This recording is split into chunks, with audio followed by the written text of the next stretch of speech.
All right, folks, tonight we're stepping straight into the past. No time machines required. We're traveling to a place of stone, snow, and silence, a solitary watchtower high in the Alps. You're not just visiting. For the next few months, you are its keeper, its winter watcher. This is your new home, and the blizzard is your new neighbor. Let's be honest, you'd probably be done before the first meal. Even seasoned campers wouldn't last a morning here. Survival rating: 1 lonely star out of 5. The world you're stepping into doesn't care about your Wi-Fi password, your favorite podcast, or your need for a mid-afternoon coffee. It cares about heat, calories, and not being buried alive. So, before you get comfortable, take a moment to like the video and subscribe, but only if you genuinely enjoy what I do here. Before we dive in, let me know your city and hour. Drop your location and local time in the comments.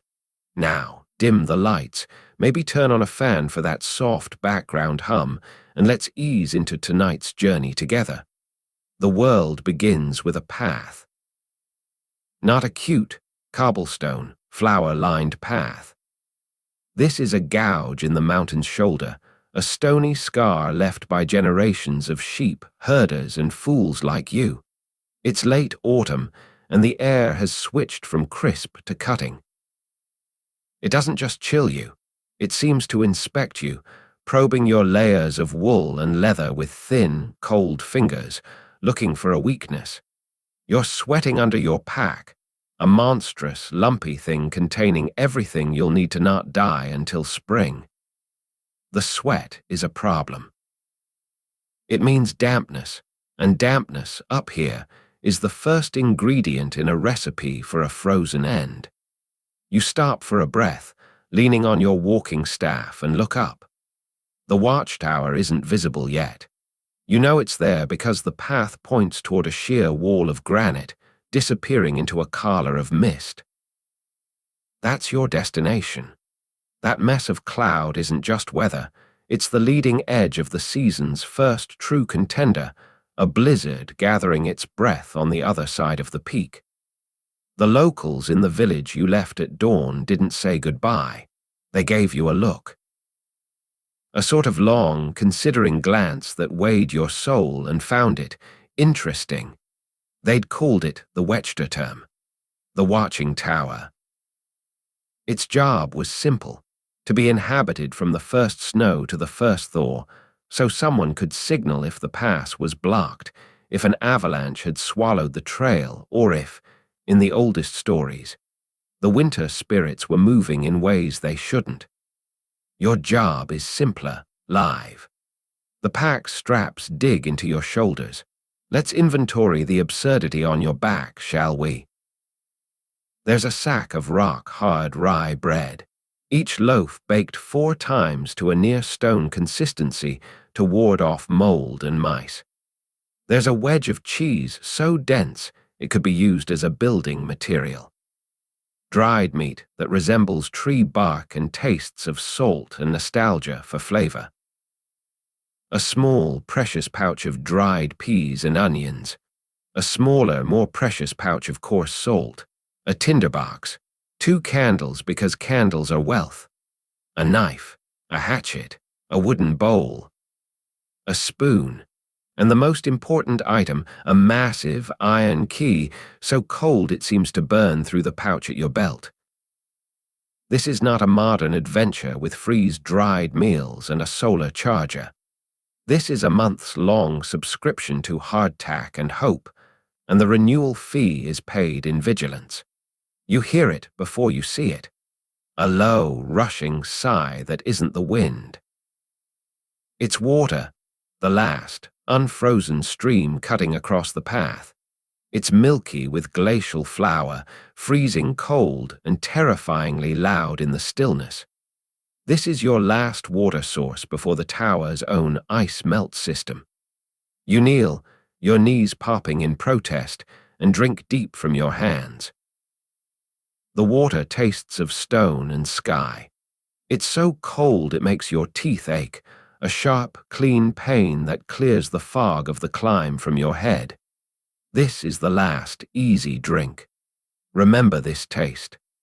As you stand, a few flakes of snow drift down, not falling so much as hesitating their way to the ground. They're the scouts. The main force is still behind the mountain. The light is fading from a weak silver to a deep, bruised gray. Panic, that modern instinct, tap dances on the edge of your mind. Hurry. Run, but you know better. Hurrying on this path means a twisted ankle. A twisted ankle means you don't reach the tower. You don't reach the tower, and well, the wolves and the cold write the rest of that story. So you breathe, you adjust the pack, and you place one boot carefully in front of the other. This is your first lesson in the mountains. Patience isn't a virtue. It's a muscle. You have to flex it now, or you'll never get to use it later. The trees are thinning now, becoming gnarled, wind-sculpted dwarfs, clinging to life in rock crevices. They look like old men frozen in an argument with the sky. The path switchbacks, and finally you see it. The Wechterturm. It's not a castle.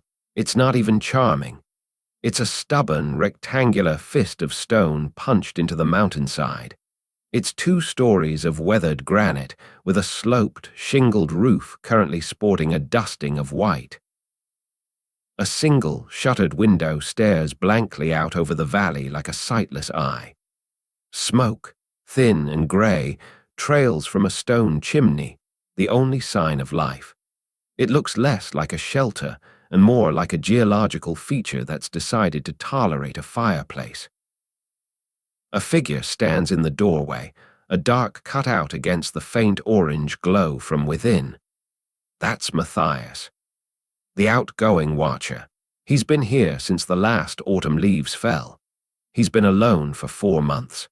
As you get closer, you see his face is lean, bearded, and weathered like the timber around him. But his eyes are the most alive thing you've seen all day.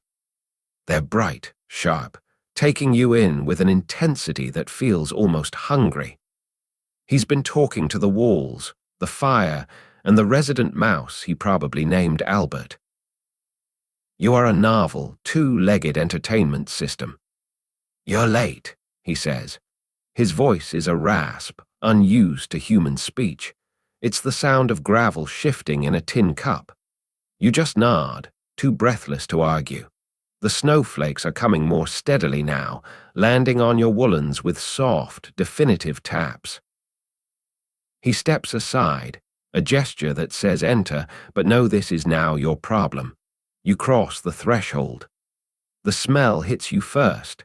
It's not one smell, but a layered history of 100 winters. Wood smoke, so deep it's in the stone itself. Dried herbs hanging from the rafters, sage, thyme, a sharp, piney note, the sour tang of old wool, the earthy, sweet smell of stored apples, the pungent blue note of the cheese, and underneath it all the cold mineral scent of the mountain. It's not a bad smell. It's a dense, complicated smell. It's the smell of survival. Matthias is already talking, a low, rapid stream of information. Woods in the lean-to. Don't let the snow bury the door. Mark the ice on the north wall each morning. If it grows thicker than your thumb, the next storm will be bad. The east shutter rattles when the wind comes from the Gorgon's Pass. That means snow in 3 days. The mouse in the south wall is named Finn. He's polite. Don't begrudge him his crumbs. You're shrugging off your pack, your body screaming in relief, trying to absorb it all. The room is small, dominated by a massive hearth where a fire gutters. A rough table, a stool, a bed frame piled with furs. A ladder leads to a sleeping loft. It's austere. It's perfect. It's yours. He hands you the second key. This one is for the inner door, a thick slab of oak banded with iron. The lock sticks when it's warm. Hit it here. He taps a specific spot with a knuckle, then he pulls on his own pack, which looks suspiciously light. He's leaving everything heavy behind. The knowledge, the solitude, the weight of the silent winter. He pauses at the door, looking out at the swirling snow. "The quiet will talk to you," he says, not turning around. "Listen to the tower. It groans when the snow on the roof is too heavy. It sings when the wind is right. Ignore the other voices you hear. Those are just the mountains remembering things." And with that piece of utterly unsettling, yet poetically delivered advice, he steps into the gathering storm and is gone, swallowed by the white and the descending dark. You are alone. The sound of the wind rises, finding the corners of the tower, whistling a low, tuneless song. You turn and look at your kingdom. The fire pops, sending a shower of sparks up the chimney. Outside, the world is disappearing. In here, you have a fortress of stone, a treasury of hard bread, and a polite mouse named Finn. The vigil has begun. You stand for a long moment in the center of the room, the iron key cold and heavy in your palm. It's not ornate. It's a brutal, functional thing, forged by a blacksmith who clearly believed beauty was a distraction from utility. The teeth are simple, crude rectangles. The bow is a thick ring that feels like it could double as a knuckle duster in a pinch. This key doesn't just unlock a door, it's a symbol of your contract. You have traded the chaotic, social world of the valley for this ordered, silent square of stone. You are now the thing that turns in the lock. Matthias's departure has left a different kind of silence. It's not just the absence of his voice. It's the sudden, total ownership of every sound. The pop of the fire is yours. The whisper of snow against the shutters is for you alone. The low, deep groan of a timber settling in the cold, that's your house saying hello. Finn, the mouse, presumably, is also yours, though he has yet to present his tax demands. Your first official act is not heroic. It's logistical. You turn to the inner door, the one Matthias mentioned. It's a beast of oak, darkened by centuries of smoke and touch, held together with iron straps that look like they were pried off a siege engine.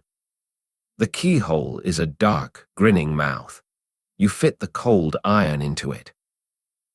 It resists, then gives with a satisfying, heavy clunk that resonates through the wood. You push, and the door swings inward on hinges that scream a protest so loud it probably startled a goat on a lower slope. Note to self, find the grease. If there is any. Spoiler, there isn't. Grease is for wagons and celebrations, not for doors that only move twice a year. Beyond is a small, pitch-black space, the storeroom. The cold here is several degrees sharper, leaching the warmth from your face. You fumble for your tinderbox, strike a spark onto a char cloth, and coax a small flame onto the tip of one of your precious candles. The light pushes back the dark, revealing your empire's treasury. It's not gold. It's better. It's food. Sacks of grain are stacked like lumpy, dormant beasts along one wall. Smaller sacks hold dried peas, lentils, and the precious onions. From the rafters hang braids of garlic, withered roots, and bundles of herbs that look like dusty, forgotten bouquets. On a stone shelf sit the cheeses, each wheel coated in wax or cloth, like pale, silent moons. Beside them, the garrison of stone bread loaves. The air smells of dust, earth, and a profound, quiet potential. This room is the reason you won't starve. It's also a monthly exam in rationing. That cheese moon over there, that's not just cheese. That's February. You'll have a passionate, one-sided relationship with it by the time you're halfway through. But Matthias also spoke of wood. Fuel is life just as much as food. You turn, your candle casting leaping shadows, and see the other key hanging on a peg by the main door. This one is wood, long and smooth, worn by generations of palms. It's for the lean-to shed outside. You pull your cloak back on, a process that already feels ritualistic, and unlock the main door. The wind immediately tries to claim your candle. You cup the flame, a gesture that will become as natural as breathing, and step into the roaring white world. The blizzard has arrived in earnest. Snow isn't falling, it's flying horizontally, a furious, stinging swarm. The lean-to is just 3 steps away, but you are blind and breathless by the time you reach it. You fumble with the wooden key, a simple latch lifter, and shoulder the door in. Inside, it is merely very cold, as opposed to lethally windy.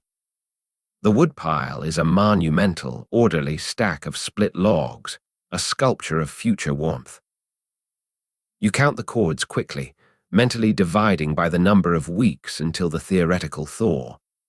The math is sobering. Every log is a decision, a short, hot fire for cheer, or a long, low fire for survival. The tower, you realize, is a battery, and the woodpile is the only charger.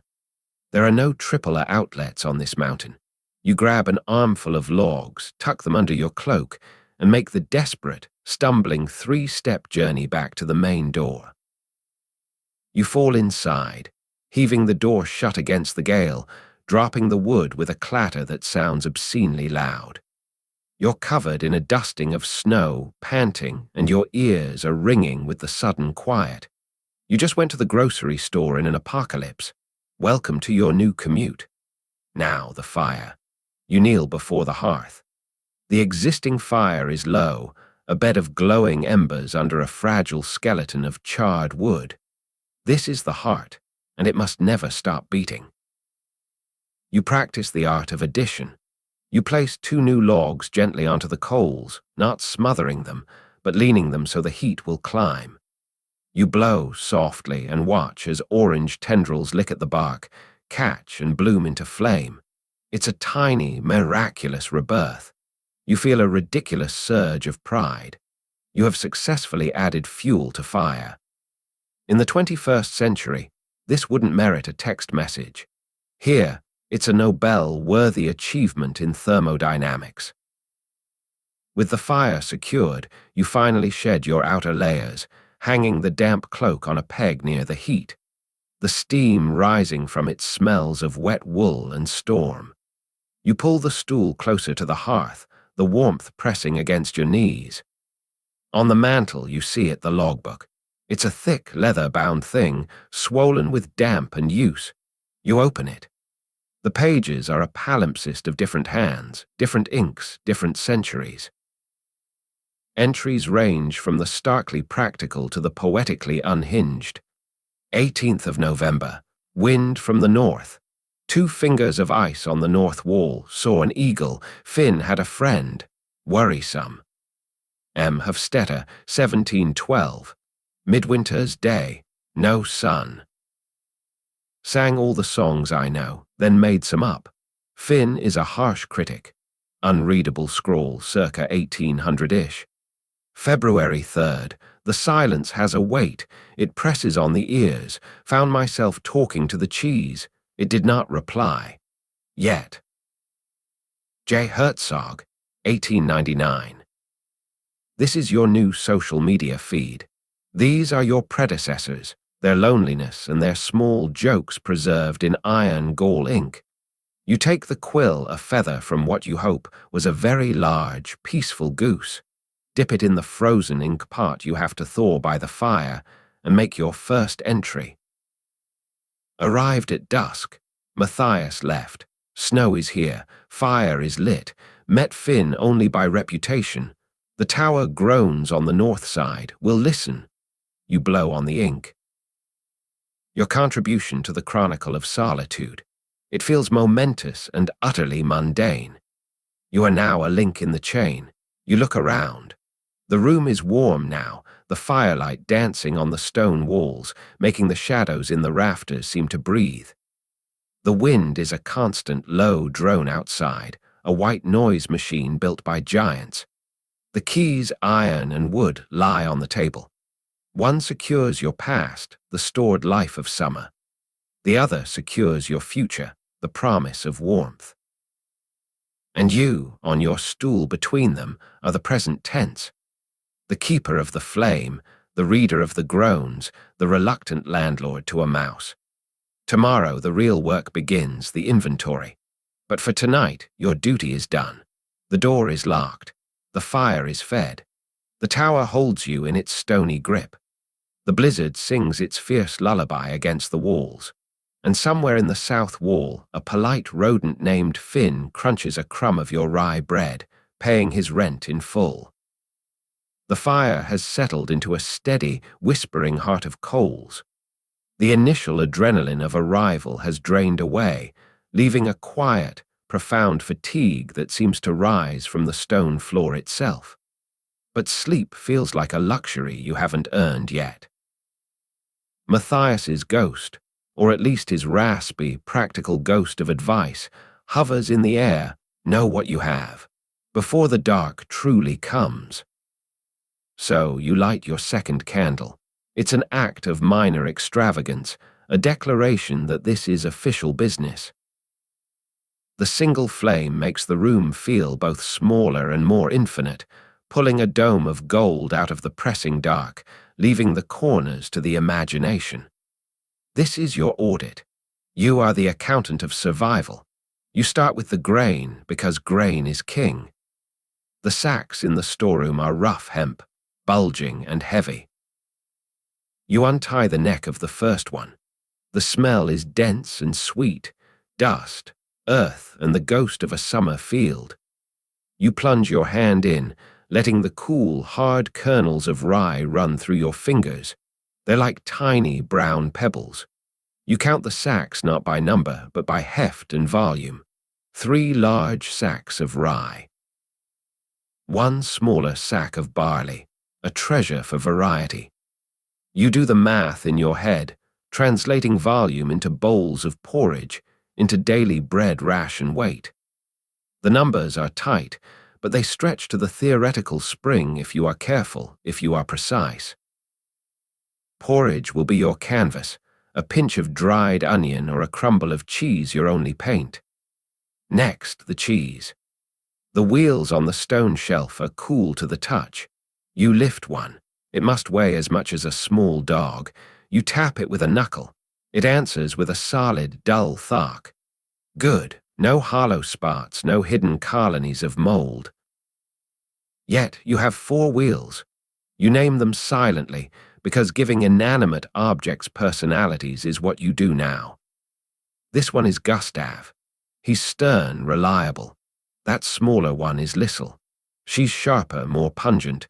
You'll save her for when you need a wake-up call in February. You trace the rough rind with your thumb. This cheese is not a snack. It's a calendar. Each wedge you cut is a week passing. The dried meat is next. It hangs in dark, leathery strips from a hook. It looks less like food and more like something a wizard might use for a spell. You break off a tiny piece. It's like chewing on salted wood, but as your saliva works, it releases a deep, smoky, almost beefy flavor. It's pure protein, pure history. A single strip, boiled into a broth with a handful of peas, will be a feast. You count the strips. They are your emergency fund, your stock market of stamina. You do not touch them lightly. Then, the jewels, the preserves. Small, precious crocks sealed with wax. You pry one open. The scent is a sudden, shocking burst of summer, wild cloudberries, captured at their peak, swimming in their own golden syrup. Your mouth waters violently, a purely biological reaction. This isn't just food. This is medicine for the soul, a memory of sun in a jar. You have 2 crocks of berries, one of preserved plums. These are for the depths of winter, for the day when the grey seems permanent and the wind has scraped your spirit raw. You seal the wax back with reverence. These are your secret weapons. You move to the herbs and roots. braids of garlic, their papery skins rustling, a net bag of shriveled, potent onions, bundles of thyme, sage, and something called bearwurz, alpine masterwort, that smells like celery and pepper had a daring mountain love affair. These are your pharmacy, your flavor, your defense against scurvy's slow creep. You touch each one, committing its location and quantity to memory. A single clove of garlic can transform a bland pot of peas. This is your spice rack, and it is worth more than gold. Back in the main room, you inventory your tools. The axe, its edge gleaming dully in the candlelight. The knife. The wooden bowl worn smooth by the hands of 100 watchers. The spoon. The all-important tinderbox. You lay them out on the table like a surgeon's instruments. They are simple, brutal, and perfect. There is no gadget here that can break.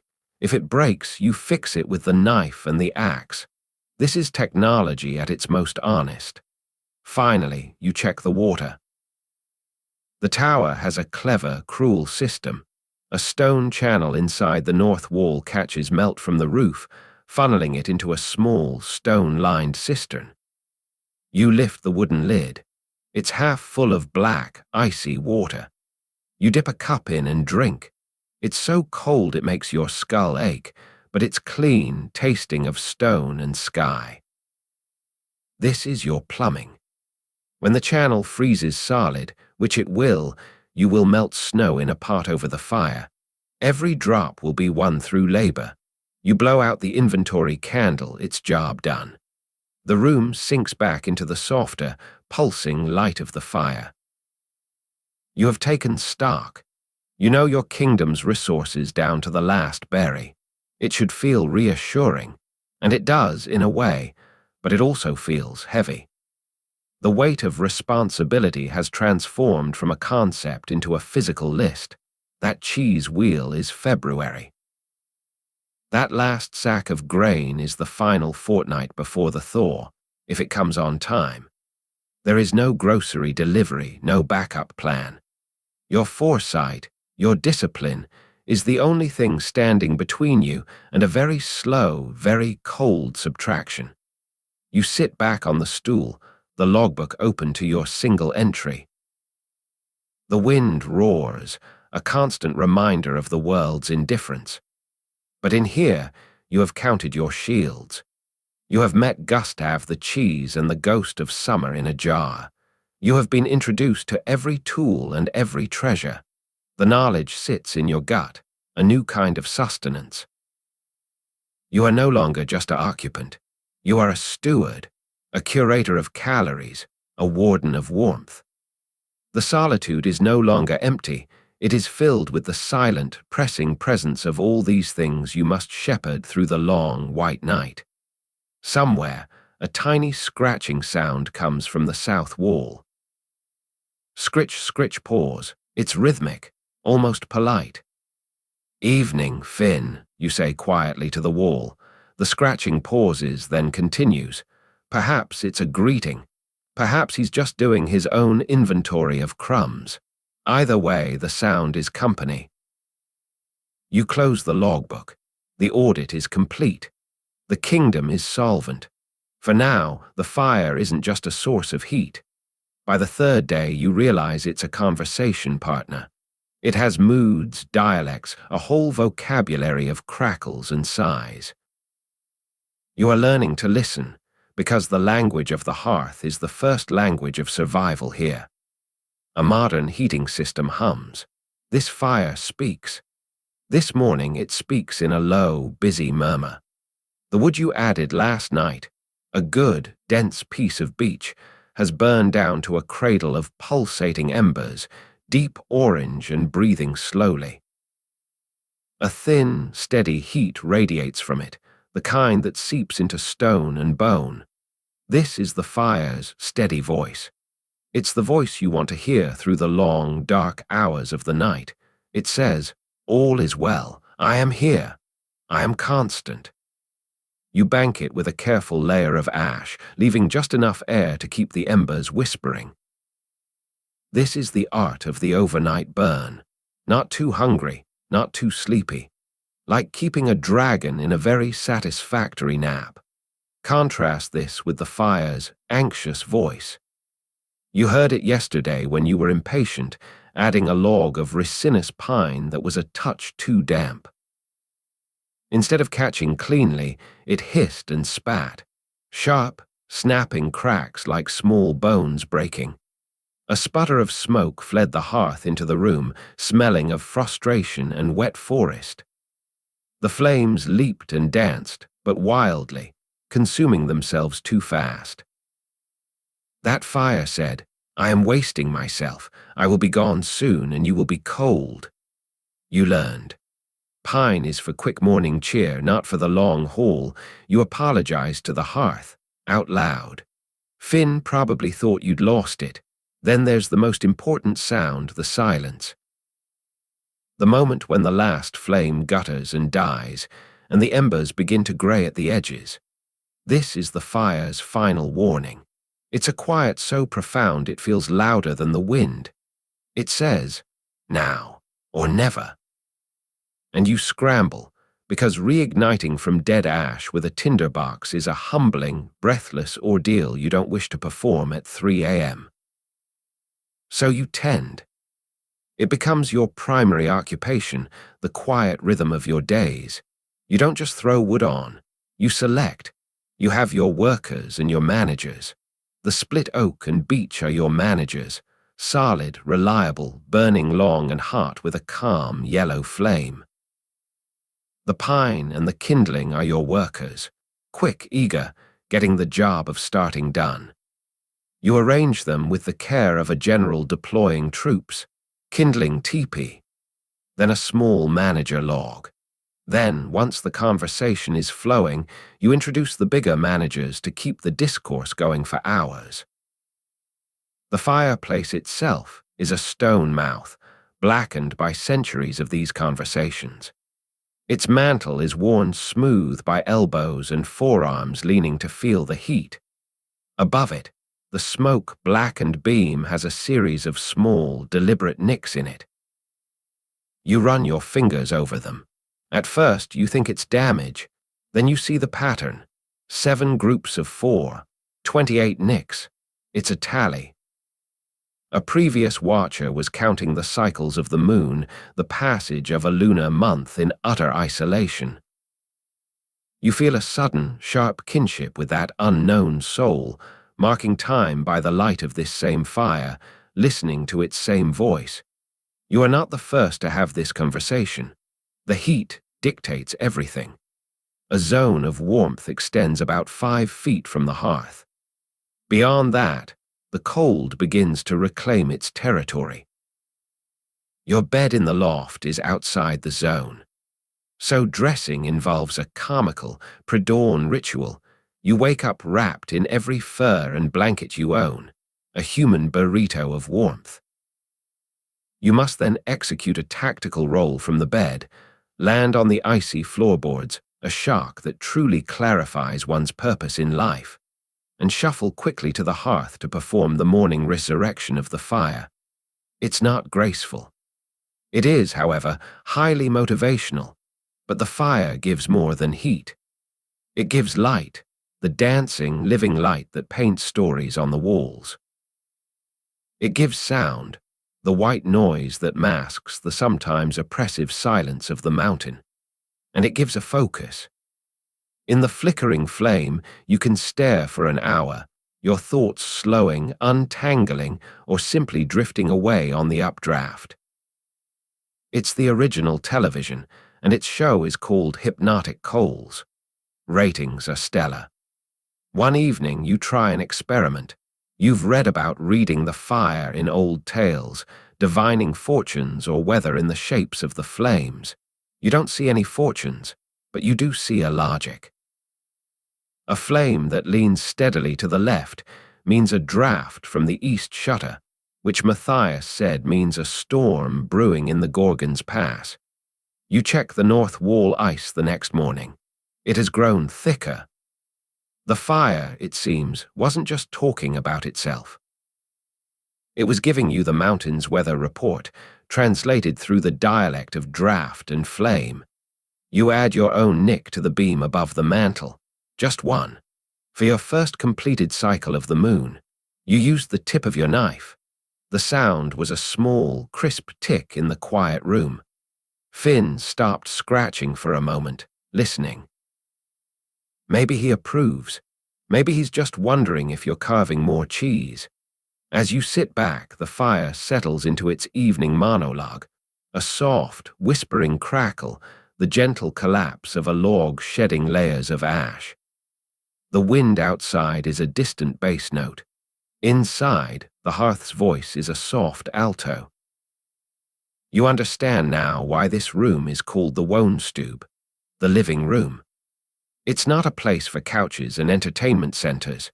It's the room where life itself is concentrated, where the living flame holds a tiny, defiant referendum against the cold and wins, vote by vote, log by log. You are no longer just burning wood.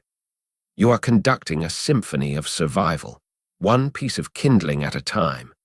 And the fire, your ancient, flickering companion, is singing you the only lullaby that matters out here, the song of enduring. The blizzard does not arrive with a bang, but with a deepening. The afternoon's whipping gusts coalesce into a sustained, roaring river of sound. The light, already feeble, is now completely stolen. You are sealed in a world of two sensations, the orange, pulsating glow of the hearth and the all-encompassing, white noise scream of the wind. This is it, your first true test. The Wechterturm is no longer a shelter, it's a drum, and the storm is the drummer. Matthias's ghost advice echoes, listen to the tower. It groans when the snow on the roof is too heavy. So you listen. You extinguish your candle to save it, leaving only the firelight. You pull the stool to the center of the room where the sound is most complex, and you just listen. This is your first night watch. Not with a spyglass, but with your ears. The sound is layered, like an orchestra of chaos. The lowest note is a constant, deep woo-woosh. The wind flowing over the peak itself, the mountain's own exhalation. Riding atop it are higher pitches, a shrieking ee as wind finds the crack in the east shutter, the Gorgon's pass wind, you note. A frantic, fluttering thwap, thwap, thwap. That's a loose shingle on the lean-to, protesting its tenure. And underneath it all, a sound like gravel being poured onto an endless sheet of glass, the snow, billions of icy grains scouring the stone walls. But you're listening for the tower, and soon you hear it. It starts as a deep, almost sub-aural creak, not from the roof, but from the corner where the north and west walls meet. It's the sound of immense pressure, of centuries-old timbers bearing a new, incredible weight. It's a slow, tired sound. Gruuon. Then silence for a minute. Then, gruuon, your heart picks up its pace. This is the language you were warned about. The tower is speaking of burden. Is this normal settling? Or is the snow piling up faster than the steep pitch of the roof can shed it? A collapse would mean more than a leak. It could mean a structural wound, a let-in for the cold that you could never heal. There's only one way to know. You have to check the roof from the inside. You take the wooden key latch lifter, which is proving to be a multi-purpose tool, and climb the ladder to the sleeping loft. At the far end, barely visible in the gloom, is a small, square hatch in the ceiling, the access to the attic space below the roof itself. You push it open. A cascade of cold, dry air and the smell of old dust and timber greets you. You hoist yourself up into the cramped, triangular space. It's pitch black and freezing. The sound of the storm is different here, muffled but more intimate. You can feel the vibrations in the thick planks under your knees. You can't see the roof, but you can sense the space. You hold your breath and listen. The groan is louder here, a complaining timber directly above your head. But then you hear another sound, a soft, continuous SSS. It's the sound of snow sliding. It's a good sound. It means the roof is doing its job, shedding the load. The groan is just the complaint of the wood under the strain of the slide. You let out a breath you didn't know you were holding. The tower is complaining, but it is not failing. It's just having a very vocal night. As you lower yourself back down, a new sound joins the symphony. A faint, high ping, ping, ping. Metallic, slow. You trace it to the stone cistern in the corner. Inside, the water channel from the roof is delivering not liquid, but a slurry of ice and snow. The tiny, frozen pellets are hitting the water's surface. Ping! It's the sound of winter trying to fill your cup, one frozen dot at a time. You return to your stool by the hearth. The watch continues. The storm's fury seems to peak around what you guess is midnight. The shrieking reaches a crescendo, and the tower lets out a particularly loud, wrenching groan that makes you jump. In that moment, you feel a profound, cellular understanding of what it means to be a watcher. You are not just living here, you are monitoring. You are the sensory organ for this stone body. Your ears are its nerves reporting on stress and load. Your job is to interpret the moans, to know when a groan is just a groan and when it is a scream for help. To pass the time, you try a game. You give the storm voices. The shrieking shutter is a banshee arguing with the wind. The deep whoosh is a giant sleeping in the pass. The fluttering shingle is a frantic bird trying to get in. It's absurd. It's also strangely comforting. It domesticates the chaos, turns the apocalypse into a squabbling cast of characters outside your door. Hours drift by, marked only by the need to add another log to the fire to keep the conversation going. The storm's intensity begins to wane, not stopping, but softening from a scream to a howl, then to a persistent, mournful sigh. The groans from the tower become less frequent. The watch is turning. The first, greatest assault is over. The tower held. You held. As the false dawn, a barely perceptible lightening from black to deepest gray, seeps through the shutters, the storm settles into a steady, heavy fall.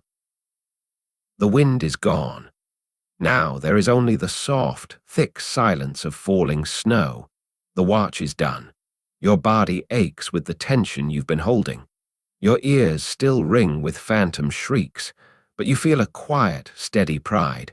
You have listened to the mountain's anger and understood it. You have heard the tower's complaints and reassured it. You have kept the flame alive through the long, loud dark. You add a note to the logbook, your hand stiff with cold. First great storm. Roof groaned but held. East shutter sings. Learn the sound of sliding snow. The cistern pings. It reads like poetry of the mundane. It is the report of a sentinel. You close the book. Outside, a deep, quiet blanket is being laid over the world. Inside, the fire murmurs its approval. You have passed the first watch. You are officially a winter watcher. Dawn does not break. It merely hesitates. The deep, ink-eye black outside your shuttered window softens to the color of a bruise, a uniform leaden gray that offers no hint of sun, no horizon, no world beyond the glass. The great storm has passed, but in its place it has left a suffocating silence and a white, weighty blindness. This is the watcher's morning. There is no rooster, no alarm. Your wake-up call is the profound, aching cold that has seeped into the loft during the night, and the absolute quiet that feels somehow louder than the storm. You execute the now familiar burrito roll maneuver from the firs. your bare feet hitting floorboards so cold they seem to bite. A sharp, gasped, "Ha!" escapes you, your daily, involuntary tribute to the mountain. You shuffle fast to the hearth, where last night's fire is a kingdom of fragile grey ash with a single, pulsating crimson ember at its heart, like a lonely planet. This is the critical moment. You kneel, your breath pluming in the still air, and perform the ritual of resurrection. With gentle fingers, you build a tiny nest of the driest, finest tinder, shaved birch bark so papery it feels like ancient skin. You place it over the ember like an offering. You lean down, your cheek almost touching the cold stone of the hearth, and blow. Not a frantic puff, but a long, steady stream of warm air from the very bottom of your lungs. Once. Twice. On the third breath, a wisp of smoke curls up, then a minuscule, defiant orange pinprick appears in the bark. You blow again, softer now, coaxing. The pinprick becomes a flame, a tiny, trembling yes in the dark. You add the smallest twigs, the workers, who crackle to life with enthusiasm. Then, a small manager log of oak. The conversation begins again in whispers, then murmurs, then a steady, crackling dialogue. Light and heat flood back into your small domain. You have, once again, stolen fire from the brink of nothing. It never gets old. With the hearth's heart beating, you can begin the day's true work, the report. You pull on your layers, the felted wool socks, the heavy trousers, the tunic, the over-tunic, each one a ritual in itself. You then go to the north wall, the one that never sees the sun. Here, the cold has painted its daily record. A feathering of frost, thick as your thumb, has grown in intricate, fern-like patterns on the stone. This is your weather station. You measure it not with a ruler, but with your own hand, pressing your thumb against the ice. Yesterday it was 2 fingers thick. Today it is a full thumb and part of the palm. The cold is deepening, claiming more territory. You note it mentally, north wall ice thickening. Expect continued deep cold. Matthias's lessons were not poetry, they were data. Next, you attend to the cistern. The pinging has stopped. The channel is frozen solid, a silent, icy vein in the wall. Water must now be won. You take the large iron pot and, using the wooden latch lifter as a scoop, fill it with clean snow from just outside the door, a world so bright and blank it hurts your dark, adapted eyes. You heave the pot onto the hook over the fire. This will be your morning's background task, the slow, sizzling transformation of a pot of white, nothing into a few precious inches of life, giving water.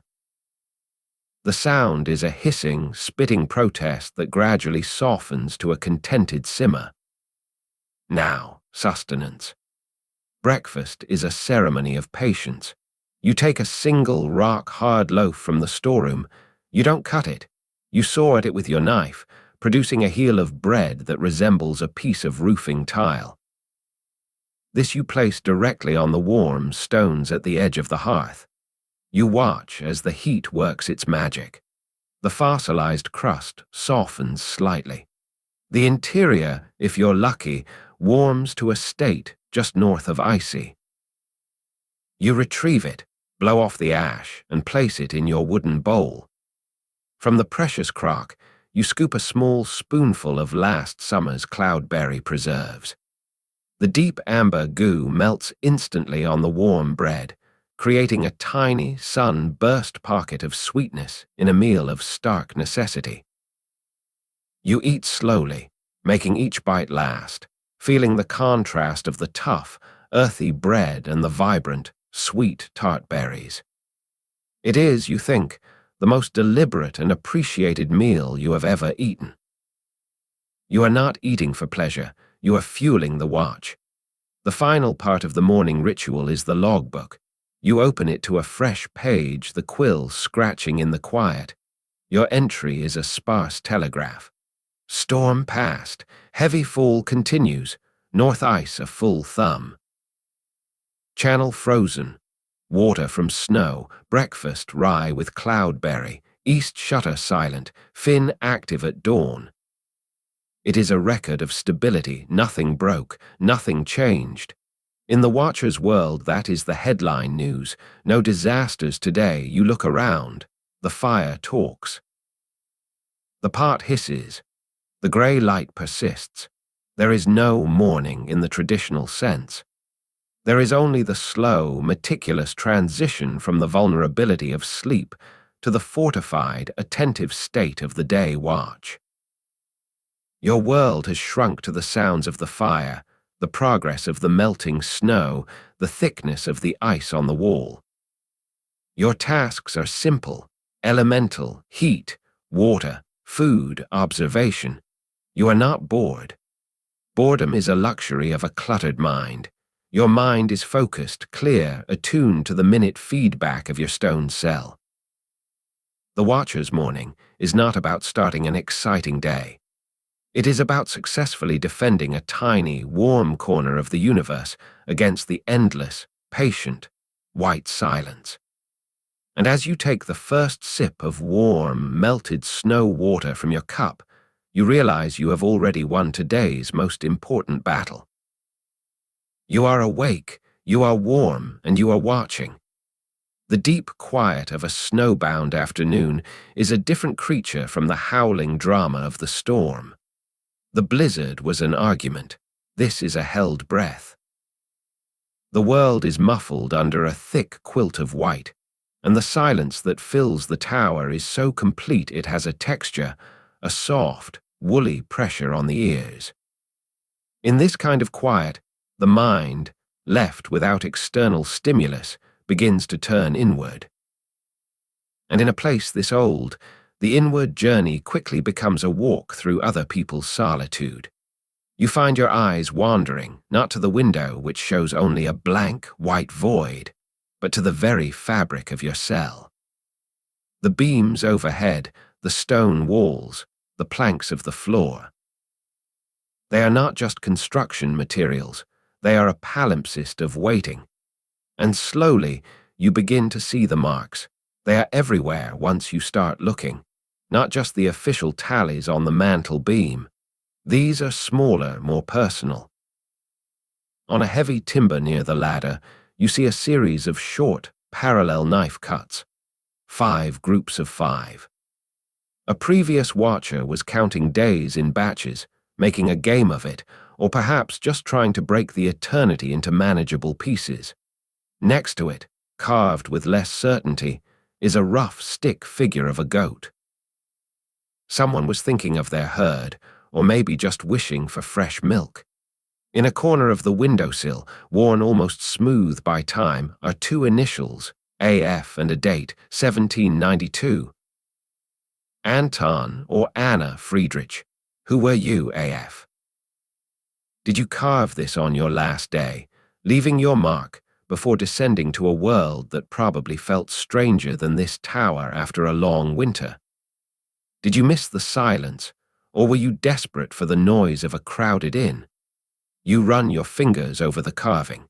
The stone is cold, but the act feels like a handshake across centuries. You are both members of the same silent, peculiar club. You understand the impulse. You've caught yourself talking to the fire, to the pot, to Finn, who remains steadfastly unseen. Leaving a mark is the next logical step. It says, I was here, I endured, I counted the days, and I thought of goats. This thought leads you, as it must have led them, to the stories. Not the grand folk tales of the valley, but the small, whispered legends of the tower itself. Matthias had mentioned one, offhand, as he was leaving, the story of the previous watcher who swore he was fed by a keeper of the larder. As you sit by the fire, the story builds itself in your mind. You imagine that watcher, a generation ago, perhaps in a winter even harder than this one. His supplies, meticulously counted, are running dangerously low. The thaw is late. He's pared his daily bread to a sliver, his cheese to a translucent shaving. He goes to sleep one night with a hollow, gnawing fear in his gut that has nothing to do with ghosts. He wakes in the deep dark before dawn. The fire is low. And he hears it, a soft, dry, shuffling sound from the storeroom, not the skitter of a mouse. This is slower, more deliberate. He lies frozen, listening. The sound continues, a faint scrape, a gentle thud, like a small, careful weight being set down. Summoning courage, he lights a candle and creeps to the storeroom door. He pushes it open. The room is as black as pitch, his candlelight quivering. He sees nothing. But on the stone shelf, where his last wheel of cheese sat, something is different. He steps closer. The cheese is there.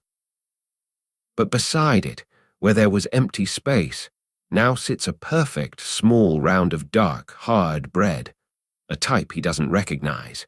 And next to that, a handful of dried mushrooms, the good kind that grow under the pines in autumn. No one is there. The door to the outside is locked from within. The window is a narrow slit, impassable. He is utterly alone. Yet the food is real. He touches it. It is cold, tangible. The keeper of the larder, the spirit of the tower's long watch, has made a withdrawal from its own invisible stores and left a deposit for its current tenant. Or so the story goes. The rational part of you, the part that measures ice and counts grain, knows the truth. The watcher was likely half mad with hunger and isolation, sleepwalking, his subconscious mind hiding scraps from himself, and then discovering them in a desperate act of self-preservation. A beautiful, pathetic trick of a lonely brain. But the other part of you, the part that runs your fingers over S-carving, isn't so sure. In a place where the lines between the self and the silence blur, where the walls hold the memories of 100 winters, is it so strange to think the place itself might develop a protective instinct? That the collective loneliness of all the watchers might coalesce into a gentle, spectral caretaker. You look toward the storeroom door. You're not hungry yet. Your counts are secure. But you find yourself hoping, just faintly, that if your calculations ever fail, if you ever face that hollow fear, you might hear a soft scrape in the night. Not because you believe in ghosts, but because you believe in the stories we tell to keep the dark at bay. The keeper of the larder isn't a spirit of the dead. It's the spirit of the watch itself, the stubborn, shared will to endure that every watcher before you has poured into these stones. The afternoon light is fading again, the grey turning to charcoal. You haven't seen Finn today, but you hear a faint, contented crunching from the south wall. Maybe he's found a forgotten oat. Or maybe the keeper is looking after him too. You don't carve your initials. Not yet. But you take your knife, and on the underside of the table where it won't be seen, you make one small, deliberate notch. It's not a count of days. It's a signature, a whisper into the timber. I am here too. I hear your stories. And if you need me to, I will believe in the keeper for you. A strange gift arrives with a temporary lull, light. Not sunshine. The sun remains a forgotten rumor behind the dense, grey wool of the sky, but a flat, diffused brightness that bleaches the world outside your window from deep grey to a blinding, matte white. The wind has died completely. The silence is so absolute it rings in your ears. It is in this suspended, breathless calm that you notice the art exhibition happening right on your windowsill. You push open the inner shutter, its creak monstrously loud in the stillness. The outer shutter is a lattice of sturdy wood, designed to let in air and a little light while keeping out the worst of the weather. And on every narrow slat, On every iron hinge, a miracle has bloomed overnight. Frost. But not just any frost. This is not the feathered, fuzzy ice of the north wall. This is intricate, delicate, and impossibly precise. Delicate fronds and feathers of ice, each one a unique, sparkling filament, grow outward from the wood like a garden of glass. Some are tight, curly ferns. Others are flat, thin petals arranged in perfect rosettes. They are so fine that when you breathe on them, they don't melt so much as vanish, sublimating directly from solid to air with a tiny, soundless sigh. The old guides in the valley had a name for these. They called them Fenstergeister, window ghosts, or sometimes Eisblumen, ice flowers. They said the ghosts of the winter air painted them in the night, leaving their cold, beautiful signatures on any available surface. But you, in your quiet watch, have the time to see the science in the poetry. You pull your stool close, your breath making small clouds in the air, and you watch. It's a performance in ultra-slow motion. At the very edge of a wooden slat, where a tiny, almost invisible splinter rises, a bead of moisture from the slightly warmer indoor air has met the killing cold of the outside. It freezes. That first crystal becomes a nucleus, an anchor. More moisture, drawn to the site, freezes upon it, but it doesn't freeze randomly. It follows an invisible architecture, the molecular script of water arranging itself into a hexagon. It builds out, layer by impossible layer, growing a fragile spine of ice. Then, influenced by microscopic currents of air, by imperfections in the wood, it decides to branch. A new crystal forms at a perfect angle, and another spine shoots off, then another, creating a delicate, branching hierarchy of cold. It is a tree, a forest, a coral reef made of frozen breath, and it is growing before your eyes if you have the patience to see it. You do. You have nothing but patience. The old guides didn't just see ghosts, they read forecasts in these icy blooms. The type of flower, they claimed, predicted the weeks ahead. Tight, inward curling fronds meant the deep cold would hold, locking the mountain in its grip for a long time. Broad, outward-facing petals meant a shift, a possible thaw or a new storm brewing from a different direction. Star-shaped clusters were the most coveted. They supposedly foretold a break, a day of clear, still cold where the sun might, just might, show its face. You examine your display. You have mostly the tight, curly ferns growing in dense, defensive clusters. The message is clear, hunker down. The grip is tightening. You nod, as if receiving a report from a crystalline superior officer. It matches the thumb, thick ice on the north wall. The data is consistent. You are struck by the sheer, wasteful beauty of it. This intricate, temporary art serves no purpose. It doesn't keep you warm. It doesn't feed you. In a few hours, when the wind picks up or the light changes, it will shatter and vanish without a trace. It is winter's doodle in the margin of survival. And yet, here you are, a human being with allegedly higher reasoning, utterly captivated by it. In your old life, you would have scrolled past 100 images of frost flowers on a screen. Here they are an event. They are your museum, your theater, your day's entertainment. You carefully, so carefully, extend a single finger. You don't touch the frost. You bring your fingertip close enough to feel the intense, drawing cold radiating from it. A cold so sharp, it feels like a scent, like the smell of metal and emptiness. You pull your hand back. To destroy it would feel like a crime against the quiet industry of the night. So you just watch. The light slowly shifts, and 1,000 tiny prisms within the ice flowers catch it, throwing faint, shimmering rainbows onto the stone floor of the tower. For a moment, your austere fortress is filled with spectral color. It is breathtakingly, pointlessly beautiful.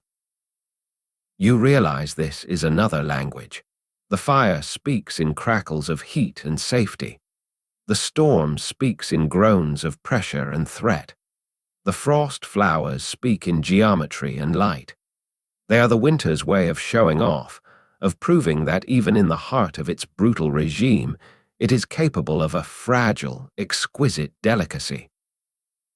It's a reminder that the world outside isn't just a white, murderous blank. It's a process, a complex, physical dance of temperature, moisture, and energy that happens to currently favor solid over liquid, crystal over chaos.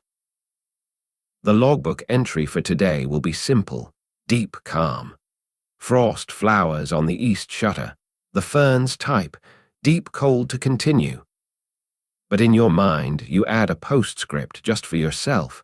The ghosts are excellent artists. Their exhibition is highly recommended. Admission, 1 quiet hour. You close the shutter softly, leaving the ghosts to their work, and turn back to the warm, dark, simple world of the fire. But you carry the memory of those glassy gardens with you, a cold, sparkling secret in the heart of your watch.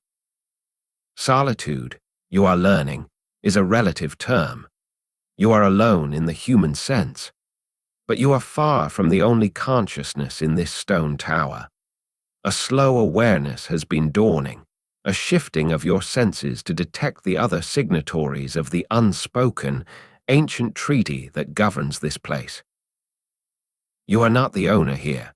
You are the current head of a very small, very quiet household. The first and most obvious tenant is Finn. You still haven't seen him, but his presence is as regular as the dawn. His signature is the soft, persistent scratch, scritch, scratch from within the south wall, usually just after you've finished your own meal, as if he's politely waiting for crumbs to settle. You've taken to leaving a few oats or a tiny crumble of cheese crust on the floor by the hearthstone. In the morning, they are always gone, vanished with a neatness that implies courtesy, not theft. You have begun to speak to the wall. Cold one, Finn. That wind has a bite, doesn't it? It's not madness, it's diplomacy. You are establishing peaceful relations with the indigenous rodent population. Survival rating, cooperative cohabitation. But Finn is not alone. There are the flies of October. A small cluster of them, sluggish with cold, live in a high, sunny corner of the loft where a sliver of light sometimes falls. They do not buzz. They move in slow, drunken arcs, their tiny bodies like flecks of obsidian against the wood. In your previous life, you would have swatted them without a thought. Here, they are fellow prisoners of the season. Their presence is a biological relic, a sign that life, however insignificant, endures in the cracks. You watch them, wondering what slow-motion thoughts occupy a fly's mind in deep winter. Their treaty is simple. They do not bother you. You do not bother them. The terms are satisfactory. Then there is the raven. You first saw him 2 days after the storm, a stark black comma against the blinding white of the snowfield behind the tower. He landed on the stone ledge of the lean-to with a heavy, authoritative clack of claws. He is enormous, his feathers not black but a sheened, oily rainbow of purples and blues in the flat light. He tilted his head, one bright, intelligent eye fixed on you through the window. You froze. He stared. This was not a bird looking for food. This was a superintendent making an inspection. He has returned every morning since. He doesn't caw. He sits in regal silence for a few minutes, surveying his white domain, and then with a powerful, soft whump of wings, he's gone. You've started anticipating his visit. You feel, strangely, that you are being checked on. that the mountain itself has sent an auditor to ensure the winter watcher hasn't frozen or fled. His treaty is one of mutual acknowledgement. He acknowledges your tenancy. You acknowledge his sovereignty over everything beyond the stone walls. The most subtle signatories are the ones you never see, only sense. The spiders, whose old, abandoned webs hang in the corners of the storeroom like dusty lace. You dust around them carefully. They were here before you, and they will be here after. Their treaty is one of non-interference with historical artifacts. This whole ecosystem operates on a principle of shared scarcity. There is no abundance to fight over. The crumbs you leave for Finn are a negligible tax on your stores. The flies take nothing. The raven seeks no handout. You are all consuming the last of autumn's captured energy. You from your grain and cheese, Finn from your crumbs and his hidden hoard, the flies from whatever minuscule mold or residue they find. You are all burning the same stored sunlight, just in different forms. This realization changes your relationship to the space. You are not a lone human in a dead landscape. You are the largest mammal in a tiny, specialized biosphere clinging to a rock in a frozen sea. Your duty is not just to yourself, but to the balance. If you let the fire die, Finn freezes. If you seal the tower too tightly, the flies perish. If you stop appearing at the window, the raven might note the vacancy and report it to whatever council of corvids meets on the peak. One afternoon, you witness the treaty in action. You are peeling a dried onion, letting the papery skins fall to the floor by the hearth. A tiny, brave spider, not one of the storeroom elders, but a young, venturesome one, descends on a single shining thread from a rafter.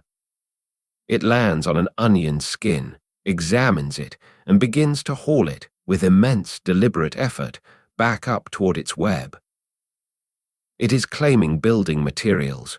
You watch, enthralled, as it performs this Herculean task. You are a giant, and you have provided entirely by accident raw materials for a home. You feel a bizarre surge of paternal pride. You whisper, "You're welcome," to the spider. It ignores you, busy with its architectural procurement. The logbook has no entry for this. How would you phrase it? Maintained diplomatic relations with Finn. Passed inspection by the raven. Provided urban planning materials to arachnid citizen. It sounds absurd, yet it feels like the most important work you've done all week. As dusk falls, you sit by the fire. The scratching in the wall is quiet. The flies are dormant. The raven is gone for the day. The spider is presumably admiring its new, onion skin-reinforced web. The treaty holds. The quiet household is at rest. You are not alone.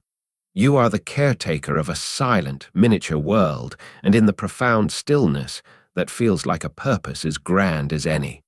The stories don't come to you in the daylight. Daylight is for measurement, for labor, for the silent diplomacy of the animal treaty. Stories are creatures of the long, firelit evenings, when the world outside the shutters is a black inkwell, and the flames paint moving pictures on the stone. Tonight, the story that rises is not one of the tower's ghosts, but of the mountain itself. It's the tale everyone in the valley knows, the one they tell children to make them brave, and tell each other to remember they are not alone up here. It's the story of the Weissfrau, the White Lady. You settle into your stool, the fire a steady companion, and let the story assemble itself from fragments you've heard, from the feel of the wind, from the very bones of the mountain. They say she wasn't always a spirit. Once, she was a herder from a village even higher than yours, a woman who knew the summer pastures like the lines on her own hands. Her name is lost. She is just she, the one who stayed out too long. The first great autumn storm came not as a warning, but as a sudden, roaring wall of white. It swallowed the paths, the landmarks, the very sun. She and her small flock were caught in the open, in a high bowl between peaks where the snow swirled into a blinding, screaming maelstrom. This is where most such tales end. A tragedy, a frozen form found in the spring. But the White Lady's story diverges. She did not lie down. They say she drove her flock, not forward, for there was no forward, but downward, following a memory in her feet that her eyes could not see. She found not a path, but a crack in the world, a narrow fissure in the rock, hidden by a curtain of ice. She pushed the bleating, terrified sheep into the dark and crawled in after them. Inside was not a cave, but a saal, a hall. A pocket in the mountain's heart, where the earth's warmth kept the frost at bay. A tiny spring trickled from a wall. Lichen glowed faintly on the stones. It was a sanctuary, gifted by the mountain itself to one who knew how to listen with her skin instead of her ears. She survived the storm. But when she tried to lead her sheep back out, she found the fissure sealed by an avalanche of blue ice, clear as glass and harder than iron. She was trapped. The mountain, having saved her, now claimed her, and here is the strange, gentle heart of the tale. She did not die in that hall. She changed. Her body became as cold and pale as the ice that trapped her. Her clothes became the shifting, wind-driven snow. Her voice became the sigh that runs over the high ridges just before dawn. She became the spirit of the lost place that saves. She is not a banshee who leads travelers to their doom. She is the opposite. On the worst nights, when the blizzard is a beast and all landmarks are gone, she appears, not as a frightening spectre, but as a faint, glowing shape in the whirling white, a suggestion of a woman in flowing robes the color of moonlight on snow. She doesn't speak. She simply turns and begins to walk, and if you are wise enough, or desperate enough, to follow that shimmering, silent form through the blinding chaos, she will lead you. Not off a cliff, but to an overhang you didn't see, to a dry crevice, to the lee side of a great rock that breaks the wind. She leads you to the version of her hall that exists for you in that moment, a temporary, fragile sanctuary. Then, as you huddle in the sudden quiet, she is gone, vanished into the storm from which she came. You are left alone but alive, sheltered by a ghost's memory of shelter. As you finish the story in your mind, the fire pops, sending up a constellation of sparks. You look at the shuttered window. The wind has picked up again, a low moan in the Gorgon's Pass. Is it her passing by? Is the White Lady out there right now, pacing the ridges, keeping her own watch for the lost? The beauty of the tale is its moral ambiguity. The mountain is not kind. It is vast and indifferent. But within that indifference, there are patterns, chance geometries of rock and ice that can mean life instead of death. The White Lady is the personification of that chance. She is the story the human mind wraps around the miraculous, unlikely discovery of shelter in a murderous landscape. She is hope, crystallized into folklore. You think of the keeper of the larder, that other gentle ghost of need. They are siblings, these spirits. One tends to the inner world, the stomach and the storeroom. The other tends to the outer world, the lost traveler and the storm. They are the two hands of the same deep human wish to be provided for and to be guided to safety. The story doesn't make the mountain less dangerous. If anything, it acknowledges the danger perfectly, but it also seeds the terrifying white void with a possibility of mercy. It says that even here, in the domain of absolute cold, there is a logic of shelter, and sometimes, just sometimes, that logic takes a form you can almost see. You add no note to the logbook. This story isn't data, it's atmosphere. It's part of the mental furniture of the watch, as real and necessary as the stool you sit on. The wind sighs again, a long, falling note that sounds almost like a breath of relief. You nod slowly, as if in understanding. "Good night, Frau," you whisper to the dark beyond the shutters. There is no reply. But for a moment, the wind's moan seems to soften, just at the edges, into something that could, in the right frame of mind, be mistaken for an acknowledgement. There is a day when the white becomes a weight, not on the roof but on the mind. The sameness of it, the unchanging grey light, the endless texture of snow against the shutters, the monochrome palette of your world, grey stone, brown wood, orange flame, white void, begins to press inward. It is a form of sensory starvation. Your eyes crave green. Your skin remembers warmth that doesn't come from fire. Your nose is tired of smoke and wool and cold stone. So you close your eyes, not to sleep, but to travel. You have a currency the mountain cannot tax, memory. And you possess a perfect, sun-drenched coin. You spend it now. You are not in the tower. You are on the arm, the high summer pasture, on a day in late July. The air is not still, it is alive. It hums with insects, rustles with grass, carries the distant, melodic clonk of cowbells from the herd grazing a lower slope.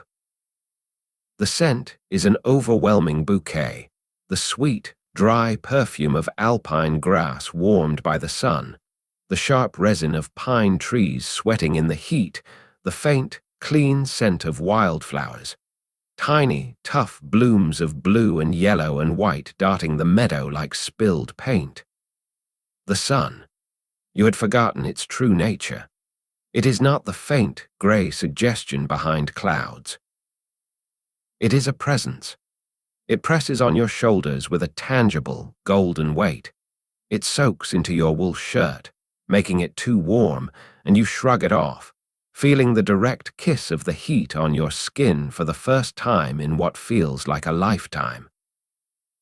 You are sitting with your back against a warm, sun-baked rock, its granite holding the day's heat like a battery. You look down at your hands. They are not pale and chapped from cold and split wood. They are tanned, with faint lines of dirt under the nails from digging for a forgotten fence post. You are eating, but not porridge or hard bread. You have a hunk of fresh, soft cheese from the Senhut, the dairy hut, still warm from the morning's making. It is creamy and mild, and it practically melts on your tongue. Beside you, a leather flask holds not melted snow, but cold, tangy whey, a byproduct of the cheese making, so refreshing it makes your eyes water. The soundscape is a symphony of life. Bees drone in the clover. A marmot whistles a sharp alarm from a rock slide. The wind here is a gentle, sighing breeze, not a roaring monster. It whispers through the grass, carrying the scent of a million blooming things. You can hear the chuckle of the stream, the one that is now a silent, frozen vein under 3 meters of snow. In your memory, it is liquid silver, cascading over mossy stones, so cold and clear you can see every pebble on its bed. You had a purpose that day, of course. You were helping the herder mend a section of fence. Your rucksack, heavy with tools and lunch, sat in the grass. But the purpose felt light, part of the day's rhythm, not the desperate, grinding focus of the watch. You took a long break. You lay back in the grass, the stems tickling your neck, and watched the clouds, real, fluffy, benign clouds, scud across an impassable, deep blue sky. You saw an eagle circling on a thermal, a speck of effortless freedom. You felt the solid, benevolent earth beneath you, not as a fortress against cold, but as a mother giving life to everything you could see and smell and hear. The memory is so vivid it is a physical ache, a sweet, painful homesickness for a season. For color,